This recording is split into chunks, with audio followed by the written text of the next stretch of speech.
प्रभावित के मामले में ये कहना चाहूँगा कि कम से कम 700 करोड़ रुपए का अभी नुकसान हुआ है और 55 के करीब लोग लापता है, जिसमें कुछ डेड बॉडी रिकवर हो गई है। अभी क्योंकि डेड बॉडी में हमने युद्ध स्तर पर कार्य शुरू किया है, हम चाहते हैं कि भविष्य में भगवान से हम यही प्रार्थना कर सकते हैं कि हिमाचल पर थोड़ा रहम कीजिए। यही मैं कहना चाहता हूँ। सर, ऑपरेशन कब तक चलेगा सर?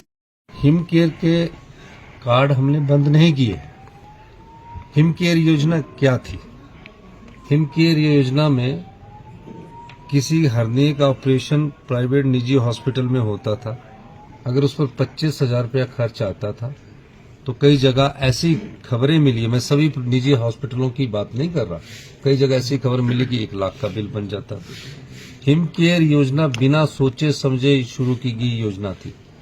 हमने ये फैसला किया है कि निजी हॉस्पिटलों के एम्पैनलमेंट को हमने बंद कर दिया है। जितने भी सरकारी क्षेत्र है के हॉस्पिटल है, सिविल हॉस्पिटल है, मेडिकल कॉलेज है, उसमें हिम केयर को जारी रखा गया है। तो निजी हॉस्पिटल में आपको मैं बताना चाहूंगा कि इतने निजी हॉस्पिटल इस समय खुलने शुरू हुए, लेकिन क्या कारण थे जिस कारण हमने इस पर विचार किया? ये फाइनेंस मिनिस्टर होने के नाते जब मैंने इसकी अध्ययन किया तो ये पाया कि इसमें काफी गड़बड़ी है। 1,000 करोड़ में से सिर्फ 550 करोड़ रुपया हमने सरकार के हॉस्पिटल का देना है और 450 करोड़ रुपया हमने निजी हॉस्पिटलों का देना है। कोई इंश्योरेंस नहीं है, सीधा कार्ड बनता था, जो होता था लिख दिया जाता था, उसके बाद बिल दे दिया जाता था। इसलिए हमने हिम केयर को निजी हॉस्पिटल में बंद किया है और हमने कहा कि सरकारी जो कर्मचारी और अधिकारी है, नहीं सरकारी कर्मचारी और सरकारी अधिकारी है, उनको हम रिफंड देते हैं, तो उनको हिम केयर में लाने की जरूरत नहीं है। इसमें सिर्फ सुधार किया गया है हिम केयर में और थोड़ा सा व्यवस्था परिवर्तन किया गया। सर, आपका खजाना लुटने ना दिया जाए, प्रदेश के खजाने को बचाया जा सके। अब शिक्षा में हमने फैसले लिए। शिक्षा के स्तर में इतनी गिरावट आ चुकी है, हम खुद गवर्नमेंट स्कूल्स में पढ़े हैं, उसमें शिक्षा का स्तर होता था, डर होता था, लेकिन हम गुणात्मक शिक्षा में पूरे देश में 18वें स्थान पर पहुंच गए हैं। क्या कारण रहे हैं? महज स्कूल खोलना ही कारण था? क्या कभी ये सोचा गया कि टीचर कितने होने चाहिए? कितने स्कूलों में आज टीचर नहीं है? कितने स्कूलों में सिर्फ सिंगल टीचर है? तो उसमें सुधार कैसे लिए जाएंगे? तो हमें कुछ स्कूल बंद करने पड़ रहे हैं।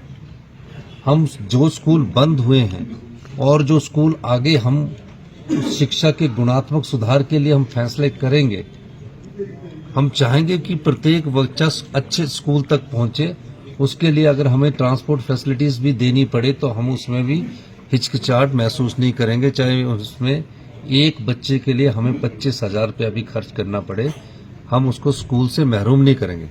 लेकिन ऐसे स्कूल जिसमें टीचर नहीं है, सिर्फ इसलिए स्कूल खोल दिए गए कि आत्मसंतुष्टि के लिए पिछली भारतीय जनता पार्टी ने इतने स्कूल खोल दिए, आज वहां बच्चे नहीं, आज 2 बच्चे हैं, 3 बच्चे हैं, 4 बच्चे, तो उसी पेरीफेरी में 2 किलोमीटर के दायरे में हम जितने भी प्राइमरी स्कूलों को कंसोलिडेट करके एक स्कूल बना के वहाँ पूरे टीचर की व्यवस्था करेंगे। तो गुणात्मक शिक्षा के लिए बहुत जरूरी है और यूनिवर्सिटीज कॉलेज खोलना आसान बात है। महज सरदार पटेल यूनिवर्सिटी खोल दी है, वहाँ कितनी यूनिवर्सिटी हमारे यहाँ प्राइवेट चली है, उसमें गुणात्मक शिक्षा किस प्रकार की होगी? मैंने तो ये भी दिशा निर्देश दिया है, जो भी प्राइवेट यूनिवर्सिटीज खुली है उसकी भी रैंकिंग होनी चाहिए। उस रैंकिंग के आधार पर बच्चे को ये पता लगे कि मैं यहाँ अपना पढ़ाई का खर्चा कर रहा हूँ तो मेरे को भविष्य में क्या मिलेगा। तो हम इस सब में परिवर्तन कर रहे हैं।